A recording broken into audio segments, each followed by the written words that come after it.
ಮೂಡಲ ದೇಶಕ್ಕೆ ಕೊಡವಲ ದೇಶಕ್ಕೆ ಬರ ಮಾತ್ರ ಬೀಳತಕ್ಕೆ ಬರ್ಕೊಂಡ್ ಬಿಡ್ರಿ. ಹೌದು, ಬರ ಬೀಳುತ್ತದ, ಬರ್ಕೊಂಡು ಏನ್ ಮಾಡೋಣ? ಬದುಕುದ ಹೆಂಗ?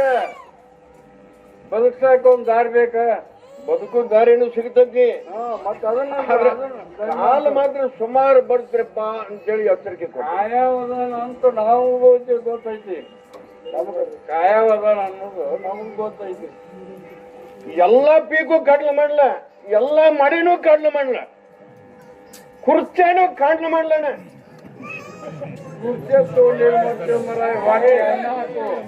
ಅದನ್ನ ಕೇಳಕ್ ಬಹಳ ಮಂದಿ ಬಂದಾರ. ನಾವೇನ್ ಮಾಡೋದು? ಮಳೆಯಪ್ಪನಿಂದ ಹೊಟ್ಟೆ ತುಂಬುದು ಎಲ್ಲರಿಗೂ. ಮಳೆಯಪ್ಪ ಬೇಕು ಮೊದಲು ಬದುಕಾಗ.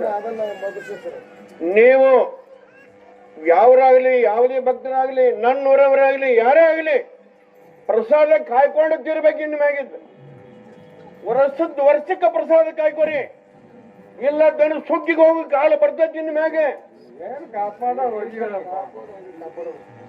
ನೋಡ್ಕೊಡ್ರಿ, ಬರಲ್ ಇಟ್ಕೊಂಡ್ ಬಿಡ್ರಿ. ಯಾಕಂದ್ರೆ ಇನ್ನು ಕಾಲ ಬಹಳ ಸುಮಾರು ಬರ್ತಾವ್ರಪ್ಪ. ಇದು ಒಂದು ವರ್ಷ ಸುಖ ದುಃಖ ಯಾರು ನಡೀತದೆ. ಮುಂದಿನ ವರ್ಷಕ್ಕೆ ಇದಕ್ಕಿಂತ ಕಠಿಣ ಕಾಲನ ಬರ್ತಂತ ತಿಳ್ಕೊರಿ. ನಾವ್ ಮುಂದೆ ಹೇಳಿದ್ರೆ ನಾವ್ ಏನ್ ಮಾಡವ್ರು? ಕಠಿಣನು ಹೊಟ್ಟ, ನಮ್ಗ ಸರಳನು ಹೊಟ್ಟ. ಹೆಂಗಿದ್ರು ಬದುಕಬೇಕ. ನಮ್ ಮುಂದೆ ಹೇಳಿದ್ರೆ ನಾವೇನ್ ಮಾಡವ್ರು? ಅದಕ್ಕೆಲ್ಲ ಹೊಣೆಗಾರ ನೀನು. ಪ್ರಾಣಿಗಳು ಬಹಳ ಸಾಯ್ತವ್ರಪ್ಪ,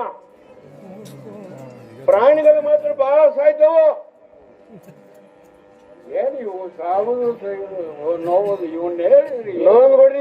ಇಷ್ಟು ವರ್ಷ ತನ ಸುಖನ ಹೇಳಿನಿ, ಯಾವ್ದು ಏನ್ ಎಡ ಹೇಳಿನಿ. ಹೌದು, ಈಗ ತಂಜೆ ಇಲ್ಲ.